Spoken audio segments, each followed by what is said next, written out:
When ancient man looked to the heavens for guidance from the gods, he noticed star patterns and began to document their movement across the heavens. The ancients believed that the earth was flat, but around 350 BC, Aristotle proved that the earth was round. Later, about 150 AD, Ptolemy presented the geocentric theory, the belief that the earth is stationary at the center of the universe, with the sun, moon, stars, and planets revolving around it in complex orbits. In the 1500s, Nicholas Copernicus of Poland presented the heliocentric theory, the belief that the earth revolves around the sun as it rotates on its axis. This aspect of astronomy evolved into an intricate study of planetary motion known as orbital mechanics. Today, orbital mechanics is applied to space flight and satellites that orbit the Earth or travel beyond our solar system.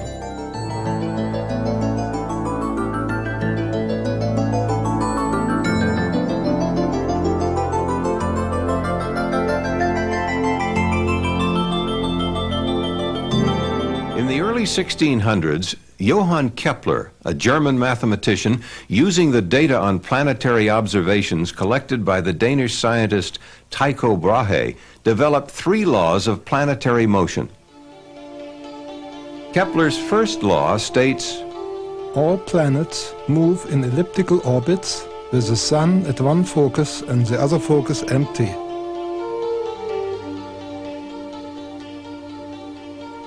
Applied to Earth satellites, the center of the Earth becomes one focus, with the other focus empty. For circular orbits, the 2 foci coincide.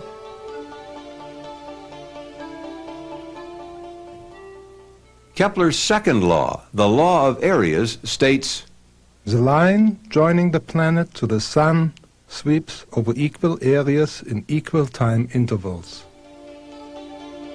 When a satellite orbits, the line joining it to the Earth sweeps over equal areas in equal periods of time. If areas 1, 2, and 3 are equal, times 1, 2, and 3 are also equal. Therefore, the speed of the satellite changes depending on its distance from the center of the Earth.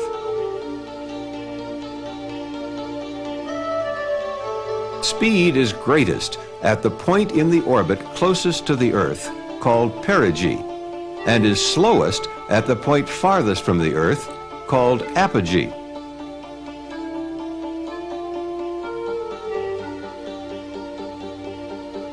It is important to note that the orbit followed by a satellite is not dependent on its mass.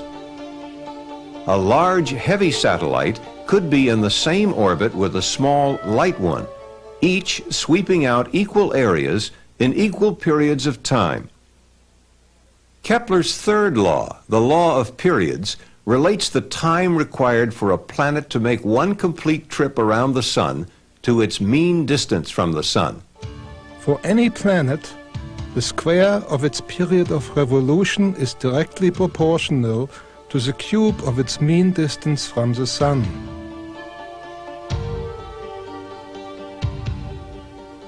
Applied to Earth satellites, Kepler's third law explains that the farther a satellite is from the Earth, the longer it will take to complete an orbit, the greater the distance it will travel to complete an orbit, and the slower its average speed will be.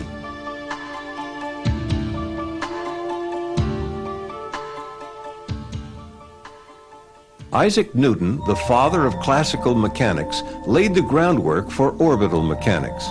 He combined the work of Kepler and others to formulate the law of universal gravitation and the 3 Newtonian laws of motion.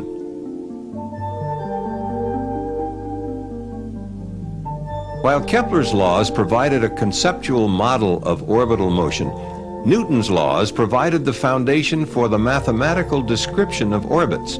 They explain why a satellite stays in orbit.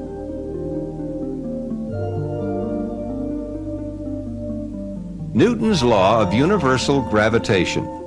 Any two objects in the universe, such as the Earth and the Moon, attract each other with a force directly proportional to the product of their masses and inversely proportional to the square of the distance between them.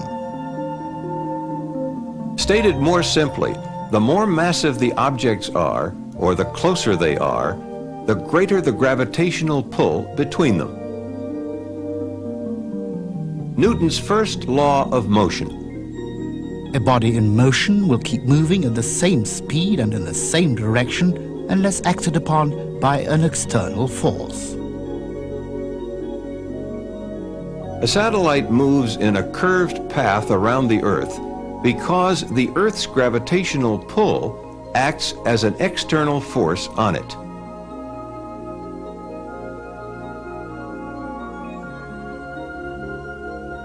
Newton's second law of motion. If the sum of the forces acting on an object is not zero, the object will have an acceleration proportional to the magnitude and in the direction of the net force. Newton's second law states that force equals mass times acceleration. It is this mathematical equation and the equation for universal gravitation that forms the basis for calculating orbits. Newton's third law of motion explains how a satellite gets into orbit. For every action, there is an equal and opposite reaction. If you blow up a balloon and let it go, the balloon is pushed forward by the action of the air rushing out of it. A rocket's exhaust gases are like the air rushing out of the balloon. The following illustrates how a satellite stays in orbit. If a man stands on a mountain and fires a projectile horizontally, gravity will cause the path of the projectile to curve downward and it will strike the Earth. However, if the man fires the projectile fast enough at a specific speed, the curvature of its path due to gravity will match the curvature of the Earth under it. The projectile will then fall around the Earth, becoming an Earth-orbiting satellite.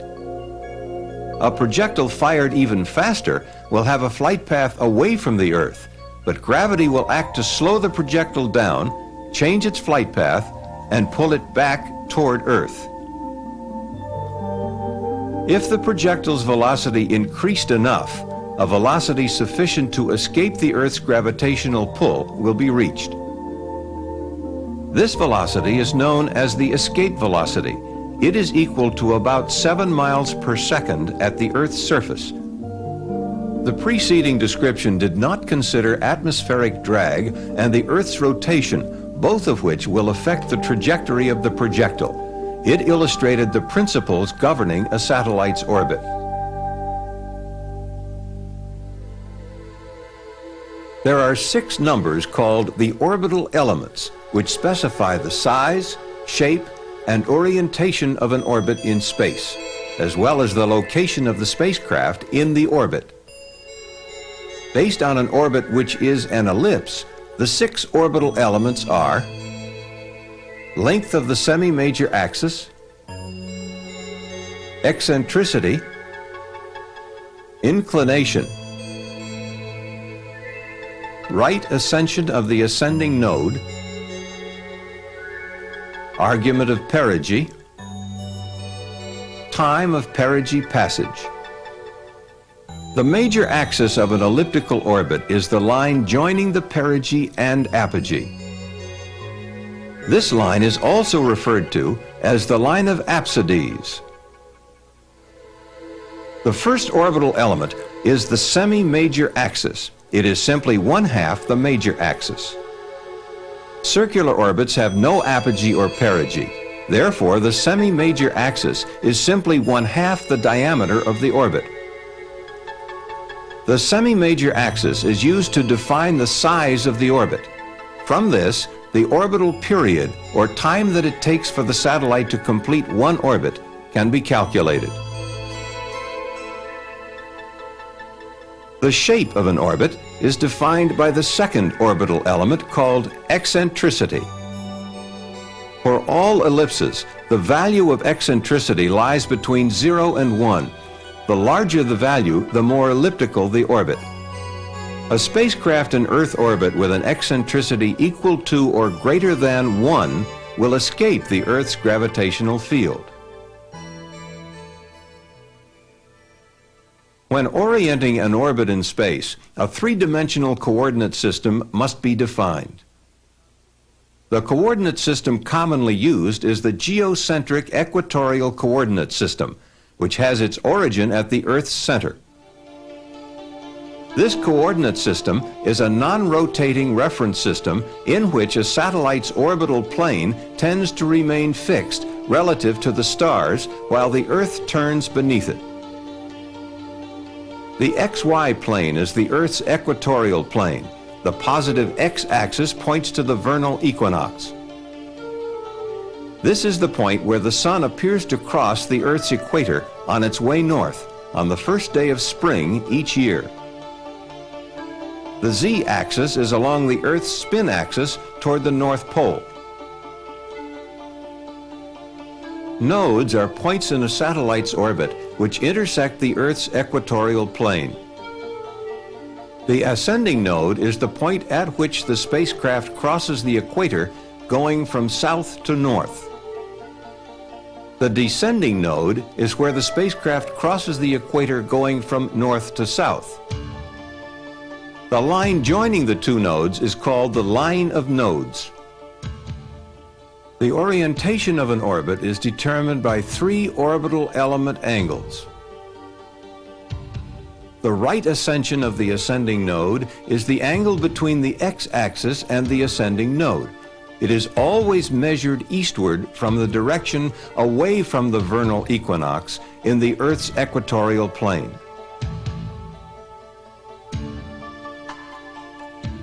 The argument of perigee is the angle between the ascending node and the point of perigee. It is measured in the orbital plane in the direction of spacecraft motion. Inclination is the angle between the equatorial plane and the orbital plane. A satellite which has an eastward velocity component at the ascending node has an orbital inclination lying between 0 and 90 degrees.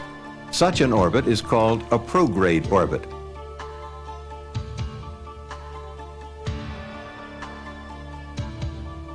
A satellite which moves due north at the ascending node is in a polar orbit. Polar orbits have an orbital inclination of exactly 90 degrees. A satellite with a westward velocity component at the ascending node is in a retrograde orbit and has an orbital inclination between 90 and 180 degrees. The five orbital elements explained thus far describe the size, shape, and orientation of the orbit in space. The final element is a time value used to locate the satellite in its orbit. A satellite moves in a very predictable manner. It stays on schedule. Thus, if the time at which a satellite passes a particular point is known, the time when it will pass any other point can be determined. The particular point chosen is perigee, and the time of perigee passage is the last of the six orbital elements. The six orbital elements depict a spacecraft's orbit in non-rotating coordinates. To visualize an orbit relative to the rotating Earth, a projection traces the spacecraft's position on the Earth's surface. The projected path is called the ground track. As a satellite orbits the Earth, the ground track shifts westward. There are two causes for this. First, the primary contributor is the Earth's rotation toward the east under the orbital plane. Second, because the Earth is not a uniform sphere and bulges at the equator, its gravity is greatest at the equator. This causes the orbital plane to rotate slowly around the Earth's polar axis in a motion called precession. Precession is toward the west for prograde orbits and toward the east for retrograde orbits. For low Earth orbits such as those of the Space Shuttle at 150 miles altitude, the westward shift of the ground track due to the Earth's rotation is about 22.5 degrees, while the shift due to precession is only about a half degree. The inclination of a satellite orbit determines the north and south latitude limits of its ground track. The minimum orbital inclination is equal to the latitude of the launch site and is achieved by launching due east. For example, if a satellite is launched due east out of the Kennedy Space Center, which is located at 28.5 degrees north latitude, its orbital inclination will be 28.5 degrees, and the limits of its ground track will vary between 28.5 degrees north latitude and 28.5 degrees south latitude. If launch azimuth or direction of flight at launch measured eastward from due north is increased from due east, the orbital inclination angle increases as well as the maximum latitude of the north-south ground track. Therefore, the latitude limits of the ground track equal the new launch inclination. Similarly, if launch azimuth is decreased from due east, orbital inclination once again increases as well as the latitude limits of the ground track. The maximum practical inclination from a Kennedy Space Center launch is 57 degrees. This limit is imposed for safety considerations in order to keep the spacecraft and its booster system from flying over land masses during the ascent phase. To obtain an orbit with an inclination greater than 57 degrees, the spacecraft is launched from Vandenberg Air Force Base in California. Vandenberg offers the opportunity for southerly launches with orbit inclinations between approximately 70 degrees prograde through 138 degrees retrograde. A significant advantage of launching from Vandenberg is the capability to economically achieve polar orbits with ground tracks covering all latitudes from the North Pole to the South Pole. The Earth is constantly turning, and all points on its surface have an eastward velocity, with the greatest velocity occurring at the equator. The farther the launch site is from the equator, or as launch azimuth is increased or decreased from due east, less of the Earth's rotational velocity will be imparted to the launch vehicle. This requires more fuel to get into orbit, or payload weight will have to be decreased. Launches due east from a position on or near the equator, such as the Kourou launch site in French Guiana, used by the European Space Agency, acquire the advantage of a free velocity gain of about 1,500 feet per second. This compares to the approximate 1,300 feet per second gain available at the further north latitude of the Kennedy Space Center. Launching from an equatorial site offers a significant advantage in payload weight capability and minimizes the amount of fuel needed to achieve an equatorial orbit. Since many satellites operate in equatorial orbits, these are important considerations.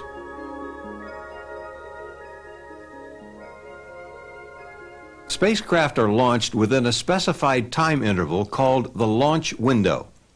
Some of the factors affecting the launch window are launch and orbit lighting conditions, sun angles, payload orbit requirements, rendezvous phasing if a rendezvous is planned, tracking and communication requirements, and collision avoidance with other orbiting objects, to name a few. One of the factors defining the launch window for the Space Shuttle is launch lighting conditions, which can be illustrated by plotting time versus day of year. On this plot, we see daylight and darkness at the launch site. The longer daylight hours occur in the middle of the year, summertime. If daylight conditions are required for a convenient emergency landing site for the Space Shuttle, the launch window would now look like this. During the winter months, the available launch window for lighting conditions alone can be as little as 3 hours per day. When combined with the many other launch factors, the launch window becomes even more constrained. The choice of a particular launch vehicle for a mission depends upon the weight and size of the payload and the desired orbit. Expendable rockets used to place spacecraft in orbit usually consist of several stages that may incorporate both solid and liquid propellants for propulsion. When the fuel in each stage is depleted, the spent stage is jettisoned. Staging offers the advantage of discarding weight when it is no longer needed. The Space Shuttle is a two-stage system. At liftoff, the 2 solid rocket boosters and 3 Space Shuttle main engines are all producing thrust. After approximately 2 minutes of flight, at an altitude of 25 miles, the fuel in the solid rocket boosters is depleted and they are jettisoned. The 3 main engines, fueled by liquid oxygen and liquid hydrogen carried in the external tank, continue to burn for several minutes until the shuttle reaches its cutoff velocity. At this time, the main engines are shut down and the external tank is jettisoned. 2 additional burns using the orbiter's maneuvering system referred to as ohms are required to place the orbiter in its final orbit. The ohms 1 burn occurs about 2 minutes after main engine shutdown and establishes the orbital apogee point. The ohms 2 burn takes place approximately 30 minutes later and circularizes the orbit. Once satellites are launched and put into orbit, it is often necessary to change the orbit with an on-orbit burn. The common term used in describing on-orbit burns or engine firings is delta V. Delta V is the incremental change in spacecraft velocity measured in feet per second resulting from the burn. The amount of fuel used during a burn depends on the desired delta V change and the mass of the spacecraft. Because the amount of fuel carried is limited, fuel consumption is one of the primary considerations in spacecraft mission planning and is critical to orbit lifetime. On orbit, a spacecraft can thrust in any direction. Burns along the flight path, forward and backward, are the most common. A unique feature of any orbital burn is that if no other burns occur, the spacecraft will later always pass again through the point of burn. Forward burns increase the spacecraft's velocity and are known as posigrade burns. With posigrade burns, the flight path of the vehicle will be raised at all points except the burn point. Burns opposite the direction of flight, which slow the spacecraft down, are called retrograde burns. For retrograde burns, the orbit will be lowered at all points except the burn point. The greater the delta V, the greater the difference between the pre-burn and post-burn orbits. Burns can be combined into maneuver sequences to change orbit size, shape, or orientation. One of the most common maneuver sequences is made up of 2 burns and is used to accomplish an orbit transfer between 2 circular orbits in the same orbital plane. The most energy-efficient transfer between 2 orbits of this type is the Hohmann transfer. The Hohmann transfer is actually 1/2 of an elliptical orbit with its perigee in one of the orbits and its apogee in the other. The burns occur at the perigee and apogee of the transfer orbit. The use of the Hohmann transfer minimizes the delta V required, thus having the advantage of using minimum fuel. The disadvantage of the Hohmann transfer is that it takes longer than most other transfers. The type of the transfer sequence depends on the mission and the amount of fuel available. For example, a space rescue where time is critical might use a fast transfer, while a routine satellite deployment where fuel saved for later use is important would most likely use a Hohmann transfer. The burns discussed so far have all been maneuvers in the original orbital plane and do not affect orbit inclination or node position. There are situations which require an orbital plane change, such as setting up a rendezvous or placing a satellite in an equatorial orbit. To change the inclination, the thrust vector must be directed at an angle to the orbital plane. A thrust with a component that is perpendicular to the orbital plane at either the ascending or descending node will rotate the orbital plane about the line of nodes. A northerly out-of-plane thrust at the ascending node will increase the inclination of a prograde orbit, while a southerly thrust will decrease it. Out-of-plane thrusts require considerable amounts of fuel and are performed only when absolutely required. The Space Shuttle, for example, using all of its onboard propellant, is capable of an on-orbit plane change of less than 3 degrees. Satellite orbital planes and altitudes are determined by their design mission, which very often includes a field of view requirement for optical or communications purposes. The field of view of a satellite is defined as the area of the Earth's surface that is in view from the satellite at any given time. Satellites in high orbits have greater fields of view than those in lower orbits. For example, a satellite at an altitude of 800 nautical miles has a circular field of view with a diameter of about 4,100 nautical miles. A satellite at 200 nautical miles has a circular field of view with a diameter of about 2,000 nautical miles. Low-orbit satellites are often used for photography and other types of Earth observation. A satellite placed in a low-inclination circular orbit at an altitude of about 19,300 nautical miles will have an angular velocity exactly equal to that of the Earth's. The satellite would seem to remain stationary in longitude as viewed from the ground. Such orbits are called geosynchronous and are used to provide a continuous communications capability among any system of ground stations within their field of view. The geosynchronous orbit field of view is constant and is limited to a latitude zone of about 70 degrees north and south of the equator. Effective satellite communications from geosynchronous orbit is not possible at either pole. However, because of their altitude, their field of view covers nearly half the globe. A special type of geosynchronous orbit with an inclination of 0 degrees is called a geostationary orbit. It appears to hover over a fixed point on the Earth's surface at the equator. Most U.S. communication satellites are in geosynchronous orbits, providing near worldwide communications coverage. For effective communications at high latitudes, the Molniya orbit is used. Molniya is the Russian word for lightning and is an orbit used extensively by the Soviet Union for its communication satellites.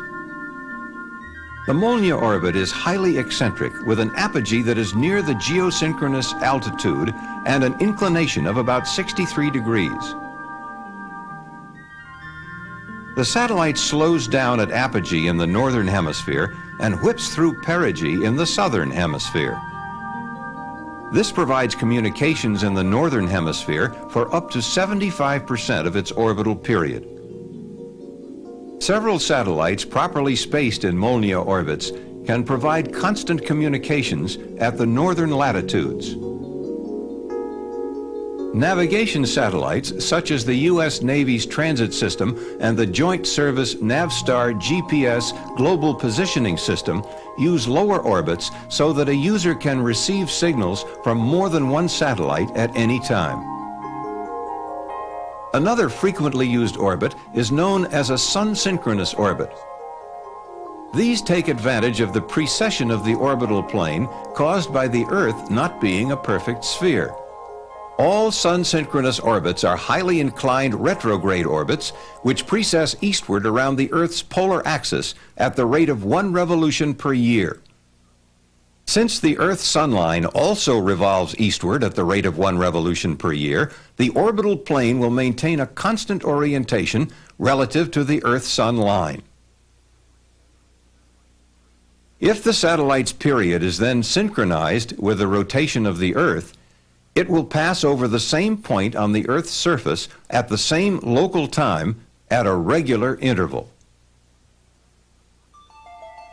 A sun-synchronous satellite ensures that a constant sun angle and uniform lighting exist for the same field of view from pass to pass. Satellites such as those in the Defense Meteorological Satellite Program and Landsat are sun-synchronous, imaging the entire Earth on a regular schedule.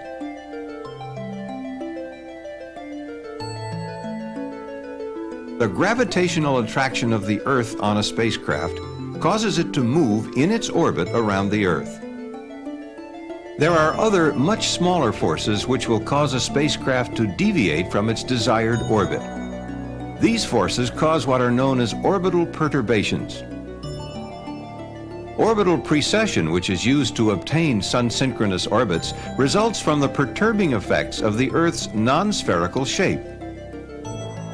Other perturbing forces are the gravitational pull of the Sun, the Moon, and planets, and solar winds, which are charged streams of protons and electrons that heat the Earth's atmosphere and increase atmospheric drag. In most cases, perturbing forces can be compensated for in the spacecraft and orbit design and present no major problems. If the forces disturb the orbit too much, thrusters can be fired to re-establish its desired orbital orientation or altitude. This is particularly true for spacecraft orbiting at very low altitudes, where the effects of atmospheric drag are greater and, if not compensated for, will eventually cause the spacecraft to deorbit. A spacecraft's operational lifetime is frequently limited only by the amount of fuel available to maintain its desired orbit. When its useful life is complete, a satellite is left in orbit or is deorbited, burning up when re-entering the Earth's atmosphere. When the space shuttle completes its orbital mission, it executes a precise retrograde burn to initiate its controlled return to Earth.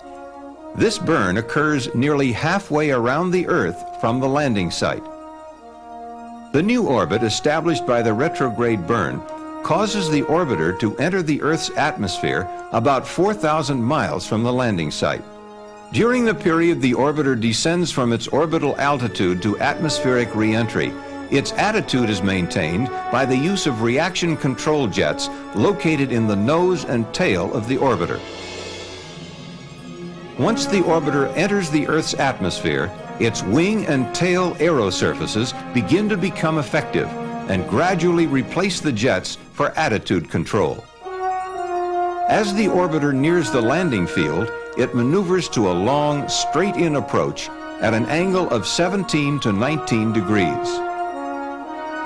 Nearing the runway, it executes a flare maneuver to reduce its sink rate and glides to a touchdown at approximately 230 miles per hour. As the orbiter rolls to a stop, our journey into the world of orbital mechanics comes to an end for now.